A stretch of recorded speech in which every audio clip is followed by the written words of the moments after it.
세계 고혈압의 날이라고 합니다. 세계 고혈압의 날을 맞아서 딱 맞는 주제를 핫 이슈 첫 번째로 정해봤는데 바로 이겁니다.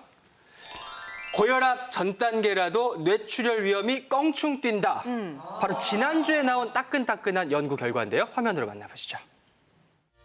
오늘 5월 17일은 세계 고혈압 연맹에서 지정한 세계 고혈압의 날.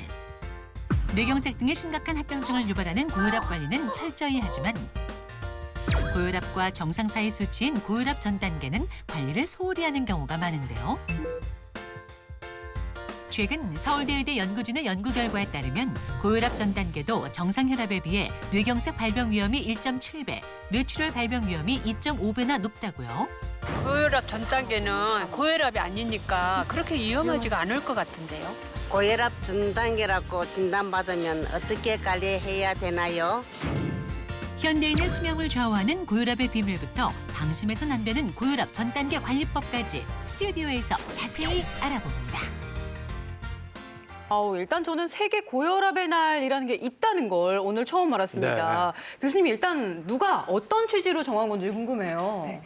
고혈압은 위에 혈압이 180 이렇게 올라가기 전까지는 아무런 증상이 없어요. 근데 증상이 없으면서 가만히 있는 게 아니라 혈관을 빨리빨리 노화시켜서 동맥경화를 만듭니다.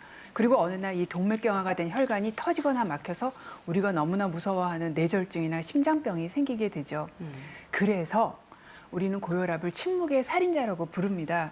세계 고혈압 학회가요. 그렇기 때문에 고혈압을 좀 잘 관리해서 고혈압으로 인한 2차적인 뇌졸중, 심장병과 같은 혈관 질환을 막아보자는 취지로 5월 17일 바로 오늘을 세계 고혈압의 날로 정하고 있습니다. 근데 이제 화면을 보니까요. 고혈압 단계는 아닌데 고혈압 전 단계라도 뇌의 미세출혈 위험도가 한 2.5배 정도 꽤나 많이 올라가거든요. 이건 왜 그런가요, 오 교수님? 예, 고혈압 전 단계가 먼저 좀 살펴보면요. 아마 예. 표가 나올 것 같은데 우리가 혈압이 140에 90부터 고혈압이라고 그럽니다. 근데 고혈압 그 이전 단계 120에 80부터 140에 90 바로 전 단계를 고혈압 전 단계라고 하는데요. 지금 화면에 보듯이. 그런데 이 고혈압 전 단계에 미세출혈이 있다고 보고가 돼 있는데 사실 이때부터 생깁니다. 근데 미세출혈도 방금 전에 박혜나 교수님 말씀하신 대로 고혈압도 증상이 없지만 미세출혈도 증상이 없어요. 근데 이게 계속 증상이 없으니까 놔두면 나중에 어떤 일이 벌어지냐면 뇌출혈, 뇌경색의 위험이 높아지는 거죠.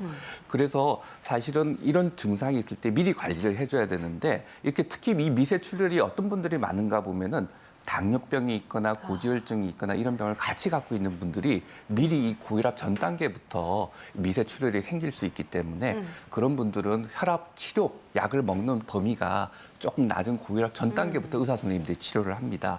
그래서 전 단계라도 그런 병들을 갖고 위험이 요소를 같이 갖고 계신 분은 의사 선생님하고 상의를 하셔서 필요하면 증상이 없더라도 약을 빨리 드시는 게 필요합니다. 네.